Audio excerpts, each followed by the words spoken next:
అందరికీ నమస్కారం అమ్మ. మీ అందరూ చాలా దూరాల నుంచి వచ్చి ఉంటారు. తినక ఇబ్బంది పడుతూ ఉంటారు. ఇక్కడ లేట్ అవుద్ది, ఏ హాస్పిటల్కి వెళ్ళినా కొంత లేట్ అవుద్ది, అలాగే ఇక్కడ కూడా లేట్ అవుద్ది. మిమ్మల్ని భోజనానికి బయటికి పంపిస్తే మరి దగ్గరలో హోటల్స్ లేవు. ఒక్కోసారి జేబు నిండారా డబ్బులు ఉంటాయి, భోజనం దొరకదు. ఊరు కాని ఊరు దాదాపు 4-5 కిలోమీటర్లు వెళ్తే కానీ మీకు భోజనం హోటల్ సరైన దొరకదు. ఒకవేళ వెళ్ళిన బడ్డీల దగ్గర ఏది పడితే అది తిన్నా ఆరోగ్యాలు పాడయ్యే అవకాశం ఉంటుంది. అందుకని మేడం గారు ఆలోచించి మన పేషెంట్లకి మనమే భోజనం తీసుకొచ్చి పెడదామండి అని చెప్పి ఒక ఆలోచన చేశాం. గత సంవత్సరం ఆగస్టు నుంచి ఇప్పుడు వరకే దాదాపు అదొక 4 నెలలు, ఇది ఒక 4 నెలలు, 8 నెలల నుంచి నిత్య అన్నప్రసాద వితరణ కింద ఇక్కడ భోజనం అందిస్తున్నాం. కొంతమందికి విచిత్రంగా ఉంటుంది, హాస్పిటల్లో భోజనాలు పెట్టడం ఏంటి, ఎక్కడ పెట్టరు కదా, ఓపీ పేషెంట్లకి ఎక్కడ భోజనం పెట్టడం జరగదు. మరి ఇక్కడ ఎందుకు పెడుతున్నామంటే మీరందరూ బిడ్డ కోసం వచ్చారు, సంతానం కోసం చాలా హాస్పిటల్స్కి వెళ్ళినట్టే గుడ్లకి, చర్చిలకి, మసీదుకి వెళ్ళుంటారు. అక్కడ మీకు ఒక ప్రసాదం అందుద్ది. ఇది కూడా ఒక గుడి లాంటిది, ఒక చర్చి లాంటిది, ఒక మసీదు లాంటిది. ఇక్కడ కూడా దేవుడి ప్రసాదం మీకు అందాలి అనే ఆలోచనతో మేము ఇది స్టార్ట్ చేసాం. మరి ఈ ప్రసాదం ఏంటి అండి అంటే, ఎందుకండి అంటే, సంతానం పొందాలంటే ఆహారమే మూలాధారం. మీ వీర్య వృద్ధికి కానీ అండాల క్వాలిటీకి కానీ ఈ ఆహారం అనేది చాలా ప్రధానం. ఈ ఆహారాన్ని ఎలా తీసుకోవాలి అనేది నేను తర్వాత మీ కౌన్సిలింగ్లో చెప్తాను.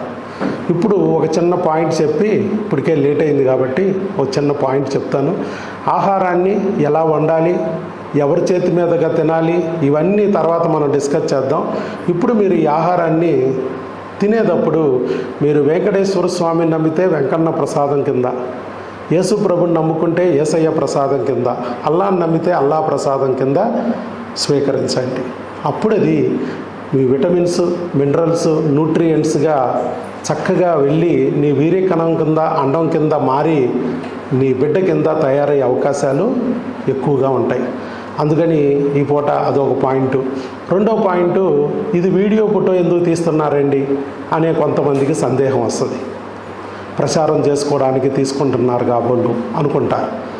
ప్రచారం కోసం ప్రయత్నించాల్సిన అవసరం నాకు లేదమ్మా. ఎందుకనంటే ఆల్రెడీ 16,500 మందికి సంతానం కలిగించాం. ఒక్క ఐవీఎఫ్ లేకుండా, ఒక్క ఆపరేషన్ లేకుండా ప్రపంచ రికార్డు నెలకొల్పగలిగామంటే దానికి కారణం భగవంతుడు నన్ను గుర్తించి నన్ను వైద్యో నారాయణో హరిగా మారిస్తే తప్ప ఈ కార్యక్రమం నేను చేయలేను.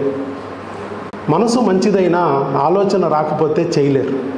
మరి మీరు కూడా మీ సందుల్లో గొంతుల్లో ఎన్నో ఐవీఎఫ్ సెంటర్లు ఉన్నాయి, కానీ భగవంతుడు మీకు అక్కడ కాదు, ఇలా చక్కగా న్యాచురల్గా ప్రెగ్నెన్సీ తెప్పించుకున్న ఒక దారి ఉందని ఒక యూట్యూబ్ ద్వారానో, ఇన్స్టాగ్రామ్ ద్వారానో, ఫేస్బుక్ ద్వారానో, లేదా స్నేహితుడి ద్వారానో, బంధువుల వల్ల తెలిసేటట్టు చేసి ఇంత దూరం తీసుకొచ్చి మరి మీకు ఒక దారి చూపించాడు.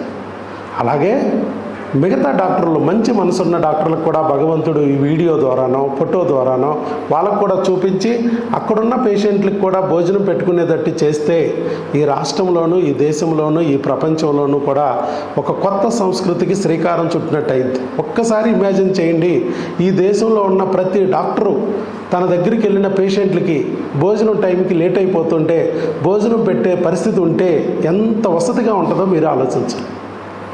ఏ డాక్టర్ కూడా భోజనం పెట్టలేని పరిస్థితులు అయితే లేరు, కానీ పెట్టాలని ఆలోచన రావాలి. అలాంటి ఆలోచన భగవంతుడు వాళ్ళకి కల్పించాలి. అందుకోసం మాత్రమే ఫోటో వీడియో తీస్తున్నామమ్మా. భగవంతుడు ఒక మంచి కార్యక్రమం చేసేటప్పుడు 1000 మైళ్ళ ప్రయాణం కూడా మొదటి అడుగుతోనే స్టార్ట్ అయినట్టు మా దంపతులతో స్టార్ట్ చేశాడు. ఏ డాక్టర్ భార్యకి రాలా ఇంతవరకు ఈ ఆలోచన. ఒక అమ్మ మనసుతో ఆలోచించింది ఆవిడ. ఇంత దూరం నుంచి వస్తున్నారు నా భర్తను నమ్ముకుని, ఊరు కాని ఊరు కొన్ని 100 కిలోమీటర్ల నుంచి వచ్చారు. తినక ఆటోలు ఎక్కి, బస్సులు ఎక్కి, ట్రైన్లు ఎక్కి, వారు తిన్నారో లేదో పాపం వాళ్ళ భోజనం టైంకి బయటికి పంపిస్తే ఇబ్బందులు పడతారు, మనమే తీసుకొచ్చి చక్కగా భోజనం పెడితే శుచిగా, శుభ్రంగా వాళ్ళకి వసతిగా ఉంటుందని ఒక అమ్మ మనసుతో ఆలోచించింది.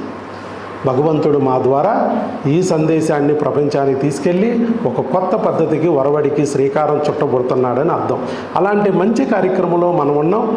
భగవంతుడే మన వెనక నుండి చక్కగా ఈ ప్రసాదాన్ని కూడా మీకు అందిస్తున్నాడని గుర్తుపెట్టుకోండి. మీ వెనకాల భగవంతుడు ఉన్నాడు. అతి తొందరలోనే మీ అందరినీ మాతృదేవత పితృదేవతగా చేయడానికి ఆయన సన్నద్ధమయ్యాడు.